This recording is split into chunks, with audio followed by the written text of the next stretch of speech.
जय हिंद और जोहार साथियों। आज हम लोग देखेंगे कि पेशा कानून है क्या। यहाँ पर आप देख सकते हैं पेशा कानून है क्या। झारखंड सरकार पेशा लागू क्यों नहीं करना चाहती है। अभी झारखंड में चर्चा का विषय है कि पेशा कानून क्यों सरकार लागू नहीं कर रही है, पेशा कानून क्या है। बहुतों को मन में आशंका है, जानकारी का अभाव है कि पेशा कानून क्या है और सरकार क्यों लागू नहीं करना चाह रही है, पेशा कानून किस बला का नाम है। आप बहुत ही अच्छी जगह में आए हैं। अब आपको एक भी इधर उधर भटकने का जरूरत नहीं पड़ेगा, क्योंकि हम लोग बहुत ही बारीकी से, अच्छे से, बहुत बेहतरीन तरीके से पेशा कानून को समझेंगे कि पेशा कानून है क्या, इसका इतिहास क्या है, पेशा कानून को क्यों लागू किया गया और इससे आदिवासियों के हित में इसका क्या क्या लाभ है, आदिवासी लोग इसको क्यों लागू कराना चाहते हैं। हर कुछ को हम लोग बारीकी से समझेंगे। आप यहाँ थंबनेल में देख सकते हैं यहाँ पर कि आसान भाषा में समझें। मतलब आसान भाषा कहने का मतलब कि आसान भाषा में ही समझना है। इधर देख सकते हैं कुछ लोग बैठे हुए हैं, ग्राम सभा कर रहे हैं। यहाँ पर पेशा अधिनियम है। बहुत सारे चीज़ों को बहुत अच्छे से जानेंगे, तो आप लोग वीडियो में बने रहिएगा। और यदि आप नए हैं तो चैनल को सब्सक्राइब करना नहीं भूलिएगा। सबसे पहले हम लोग देखेंगे पेशा कानून क्या है, इसका इतिहास क्या है। तो सबसे पहले हम लोग इसका इतिहास देखने का प्रयास करेंगे। यहाँ पर देख सकते हैं पेशा एक्ट का इतिहास। आप लोग बहुत अच्छे समझने का प्रयास कीजिएगा, क्योंकि आप बहुत बार इधर उधर वीडियो देखे होंगे, लेकिन आपको कन्फ्यूजन रहा होगा कि पेशा कानून क्या है। जितना भी समस्या है, हर समस्या का समाधान अभी आपका होने वाला है। देखते हैं यहाँ पर कि पेशा एक्ट का इतिहास।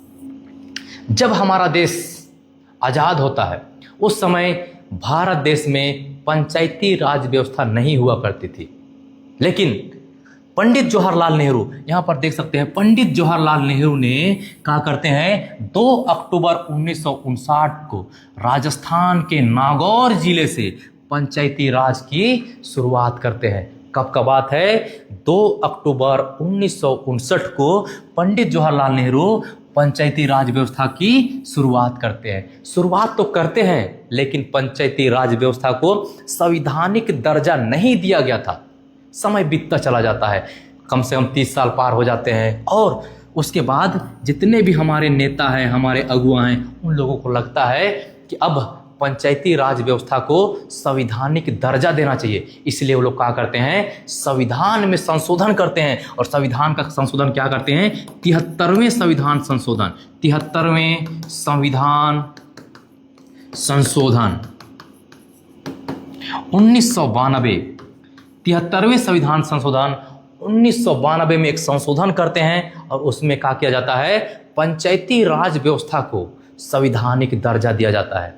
यह सिर्फ पारित होता है, उसके बाद यही जो 1992 का संविधान संशोधन को क्या कर दिया जाता है कि यहाँ पर 24 अप्रैल, डेट याद रखिएगा, 24 अप्रैल 1993 को लागू कर दिया जाता है। आप समझ रहे होंगे बहुत अच्छे से कि क्या होता है। सबसे पहले 2 अक्टूबर 1959 को पंडित जवाहरलाल नेहरू पंचायती राज व्यवस्था का शुरुआत करते हैं। उसके बाद कुछ दिन बीतता है, उसके बाद लगता है हमारे अगुओं को, बड़ों को, कि संविधान संशोधन जो ये पंचायती राज व्यवस्था है उसको संवैधानिक दर्जा देना चाहिए। इसलिए वो लोग क्या करते हैं, एक संविधान संशोधन करते हैं। संविधान संशोधन क्या करते हैं? 73वें संविधान संशोधन 1992 में करते हैं। और ये जो पंचायती राज व्यवस्था है, ये पंचायती राज व्यवस्था को संवैधानिक दर्जा देते हैं। लेकिन ये तो हो गया, पंचायती राज व्यवस्था बन जाता है, पूरे देश में पंचायती राज व्यवस्था लागू हो जाता है। लेकिन इससे आदिवासियों का कला, संस्कृति, रूढ़िवादी परंपरा, जल, जंगल, जमीन नहीं बचने लगा। इससे ये पंचायती राज व्यवस्था लागू करने के बाद भी आदिवासियों का कल्चर को, उनका जमीन को, जंगल को खतरा मंडराने लगता है। इसीलिए दिलीप सिंह भूरिया, एक हमारे अगुआ आते हैं दिलीप सिंह भूरिया, उनके अगुवाई में, दिलीप सिंह भूरिया के अगुवाई में, उसके बाद दिलीप सिंह भूरिया के अगुवाई में, भूरिया, इसमें थोड़ा सा गलती हो रहा है, ठीक है। यहाँ पर क्या लिखेंगे? भूरिया, दिलीप सिंह भूरिया कमेटी के द्वारा क्या किया जाता है? आदिवासियों के लिए एक अलग नियम बनाने का प्रयास किया जाता है। और ये दिलीप सिंह भूरिया के अगुवाई में क्या किया जाता है, यहाँ पर 24 दिसंबर 1996 को पेशा अधिनियम लागू कर दिया जाता है। क्या कर दिया जाता है? पेशा अधिनियम कब किया जाता है? 24 दिसंबर 1996 को। किसके अध्यक्षता में? दिलीप सिंह भूरिया के अध्यक्षता में। क्यों किया जाता है? बनाने का प्रमुख कारण क्या है? जब पंचायती राज व्यवस्था चल ही रहा था, पंचायती राज व्यवस्था को संवैधानिक दर्जा मिल ही गया था, तो फिर ये पेशा एक्ट बनाने का कारण क्यों बना? पेशा कानून क्यों बनाया गया? क्योंकि बहुत सारे कारण हैं, यहाँ पर हम बहुत अच्छे से लिख के लाए हैं, आप देख सकते हैं क्यों बनाया गया। देखिए, सबसे पहले पेशा बनने का प्रमुख कारण, मतलब बनाने का प्रमुख कारण, क्या कारण हो सकता है जो पेशा कानून बनाने का जरूरत पड़ा? क्योंकि आदिवासियों का पारंपरिक ग्राम सभाओं की अनदेखी होने लगती है।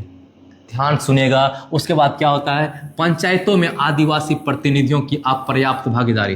पंचायत स्तर में जो आदिवासी प्रतिनिधि रहते हैं उनकी अपर्याप्त भागीदारी होती है, उन लोग का संख्या नहीं रहना, बाहरी लोगों का प्रभाव बढ़ जाता है, रूढ़िवादी परंपराओं का खतरा। रूढ़िवादी कहने का मतलब ये है कि आदिवासियों का बहुत पहले से चला आ रहा परंपरा, कला, संस्कृति, सभ्यता में खतरा मंडराता है इस पंचायती राज व्यवस्था से, इसीलिए पेशा कानून लागू किया जाता है। उसके बाद और भी कारण है, आदिवासियों की जमीन व संसाधनों का दोहन, निर्णय लेने में आदिवासी समुदाय की कमी, विकास परियोजनाओं का आदिवासी क्षेत्र में दोहन, बहुत सारे कारण रहते हैं। सिंपल भाषा में अगर हम समझे तो आदिवासियों का जल, जंगल, जमीन, सरना, मसना, उन लोग का हक, अधिकार, उन लोग का शादी ब्याह, रूढ़िवादी परंपरा में खतरा मंडराने लगता है, इसलिए पेशा कानून लागू करना पड़ा। और पेशा कानून का मतलब क्या होता है? पेशा कानून का मतलब ये है, पेशा कानून में होता है ना राज्यसभा, ना लोकसभा,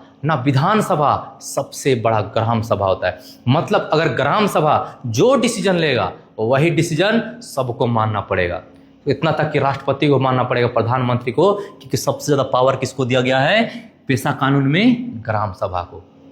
तो आप इधर आगे जैसे बढ़ते हैं देख सकते हैं, यहाँ पर पेशा कानून सरल भाषा में देख सकते हैं। पेशा कानून 1996 क्या है, यहाँ पर डिफिनेशन लिखा हुआ है, ठीक है, ये देख सकते हैं डिफिनेशन में क्या कहता है। पेशा कानून एक ऐसा कानून है जो आदिवासी समुदायों को अपने क्षेत्रों के प्रबंधन में भाग लेने और अपने अधिकारों की रक्षा करने का अधिकार देता है। यह कानून आदिवासी समुदाय को अपनी भूमि और संसाधनों के प्रबंधन की अधिकार देता है और उन्हें अपने विवादों का समाधान करने के लिए पारंपरिक तरीकों का उपयोग करने का अनुमति देता है। जो आदिवासी समाज है, बहुत पुराने ज़माने में, बहुत जब से ये आदिवासी समाज का सृजन हुआ है तब से वो लोग ग्राम सभा को प्राथमिकता देते हैं। लेकिन ये पंचायती राज व्यवस्था जब बनता है तो उसमें बाहर के लोग भी जाके कोई मुखिया बन जा रहा है, कोई सरपंच बन जा रहा है, इसलिए आदिवासी का अस्तित्व में खतरा मंडराने लगता है।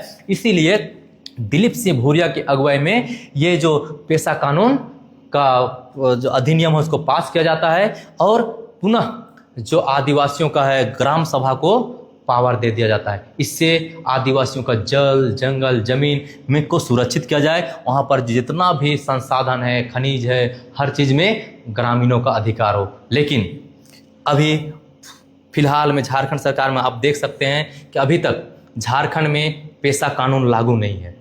आप यहाँ पर देख सकते हैं पेशा 1996 किस राज्य में लागू है। यहाँ पर उससे पहले जानने से पहले कि किस राज्य में है, उससे पहले देख सकते हैं पेशा का फुल फॉर्म क्या होता है। पंचायत अनुसूचित क्षेत्रों में विस्तार अधिनियम 1996, इंग्लिश में कहेंगे तो panchayat extension to scheduled areas act 1996, ये इसका फुल फॉर्म होता है। और इसमें एक ग्राफ बनाए हैं, आप देख सकते हैं कि सबसे ऊपर होता है ग्राम सभा, विधानसभा, लोकसभा, राज्यसभा, जितना भी है तो सबसे पावरफुल अगर माना जाए तो ग्राम सभा होता है। ग्राम सभा जो भी डिसीजन लेगा उसको सबको मानना पड़ेगा और गांव का जो लोग डिसीजन लेंगे वो अच्छा ही होता है। गांव के हित में अगर कोई चीज़ रहेगा तो उसको लेंगे, नहीं तो नहीं लेंगे। और अभी आप देख सकते हैं, जिससे हम लोग थोड़ा सा आगे बढ़ेंगे, ये देख सकते हैं ग्राम सभा बैठा हुआ है, तो यहाँ पर भी लिखा हुआ है लोकसभा ना विधानसभा, सबसे बड़ा ग्राम सभा। ये आप देख सकते हैं, ये ग्राम सभा है, तस्वीर के माध्यम से आप समझ सकते हैं। ये हम लोग एक बार बैठे थे, ये है हम लोग का तस्वीर। तो पेशा कानून कितने राज्यों में लागू हुआ था? तो उस समय पूरे भारत में 10 राज्यों में पेशा कानून लागू हुआ है। उसमें जो टिक मारा हुआ है उसमें पूर्ण रूप से लागू है, और बाकी जो छत्तीसगढ़ है, मध्य प्रदेश है, झारखंड है, इसमें अभी तक नियमावली नहीं बना है, क्योंकि सबसे ज़्यादा अगर जंगल जमीन को लूटा जा रहा है तो छत्तीसगढ़ में लूटा जा रहा है, मध्य प्रदेश में लूटा जा रहा है और झारखंड जैसे राज्यों में लूटा जा रहा है, इसलिए अभी तक नियमावली नहीं बना है। तो आप देख सकते हैं किस किस राज्य में पेशा कानून लागू है। आंध्र प्रदेश, छत्तीसगढ़, गुजरात, हिमाचल प्रदेश, मध्य प्रदेश, झारखंड, महाराष्ट्र, उड़ीसा, राजस्थान, तेलंगाना। लेकिन यहाँ पर आप लोग को लग सकता है कि जब लागू है तो आप लागू लागू कह रहे हैं, लेकिन यहाँ पर फिर लागू करने का बात क्यों कर रहे हैं? पेशा कानून भारत सरकार लागू कर चुकी है, लेकिन झारखंड सरकार अभी तक उसका नियमावली नहीं बनाई है। इसका लड़ाई चल रहा है सब जगह। तो यहाँ पर देखिए आगे कहता है कि आखिर झारखंड सरकार पेशा कानून लागू क्यों नहीं करना चाहती है। आप इसको बहुत अच्छे से गौर से देखिएगा। यहाँ पर देख सकते हैं थोड़ा सा, जैसे हम लोग आगे बढ़ेंगे, ये देखिए हिंदुस्तान में 2024 का कटिंग है, पेपर का कटिंग है 2024 का। आप यहाँ पर देखिए क्या कह रहा है बहुत अच्छे से। यहाँ पर पेशा एक्ट 2 महीने में लागू करे, पेशा एक्ट 2 महीने में लागू करे झारखंड सरकार। हाई कोर्ट का सख्त निर्देश झारखंड सरकार को। झारखंड सरकार को हाईकोर्ट सख्त निर्देश देती है कि 2 महीना में पेशा कानून लागू करें। कब का बात है? जुलाई 2024 का बात है। लेकिन वर्तमान में लगभग 1 साल हो गए, अभी तक झारखंड सरकार पेशा कानून लागू नहीं करना चाहती। क्यों लागू नहीं करना चाहती है? आप इसको ध्यान से देखिएगा। अभी जैसे हम लोग आगे बढ़ेंगे तो आप देख सकते हैं, ये देखिए, ये पेशा कानून लागू नहीं करने का प्रमुख कारण ये है।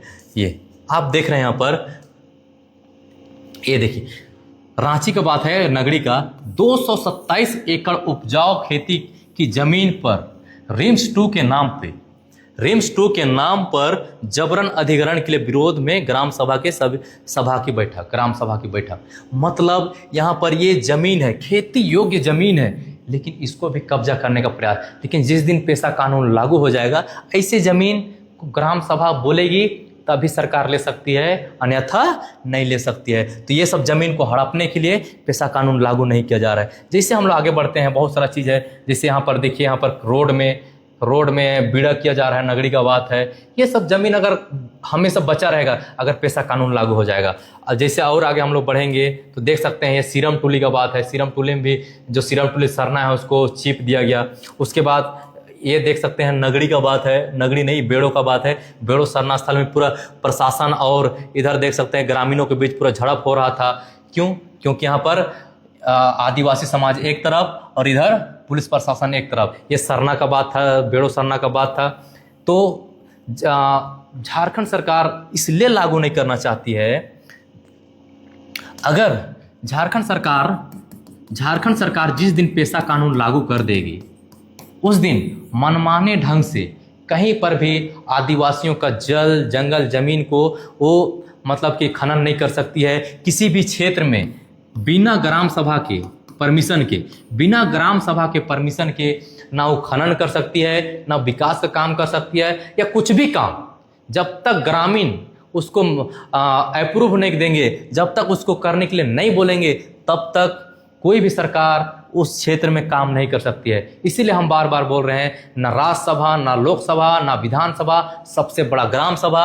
पेशा कानून में सबसे ज़्यादा पावर दिया गया है ग्राम सभा को। ग्राम सभा जो चाहेगी वही होगा, और ग्राम सभा चाहेगी तो गांव का जबरदस्त विकास होगा। तो ये सरकार मनमाने ढंग से आदिवासियों का क्षेत्र को मतलब कि लूट नहीं सकती है, उनका परंपरा के साथ खिलवाड़ नहीं कर सकती है, उनका हक अधिकार के साथ खिलवाड़ नहीं कर सकती है। तो इसी का डर है। जैसे हेमंत सोरेन जी को, झारखंड सरकार को डर है कि अगर पेशा कानून लागू हो जाता है तो मनमाने ढंग से हम किसी का ज़मीन को नहीं हड़प सकते हैं, आदिवासी का ज़मीन नहीं हड़प सकते हैं, कहीं पर भी कोई चीज़ खनन नहीं कर सकते हैं। और अभी आप देख सकते हैं एकदम जोरदार तरीके से सब जगह कहीं पर ज़मीन को लूटा जा रहा है, कहीं पर खनन किया जा रहा है। अभी फिलहाल में छत्तीसगढ़ में भी पूरी तरह से पेशा कानून लागू नहीं है। इसीलिए देख सकते हैं रायगढ़ का, आप देख सकते हैं रायगढ़ जंगल को पूरा उसको काट दिया गया, उसको कोयला निकाला जा रहा है।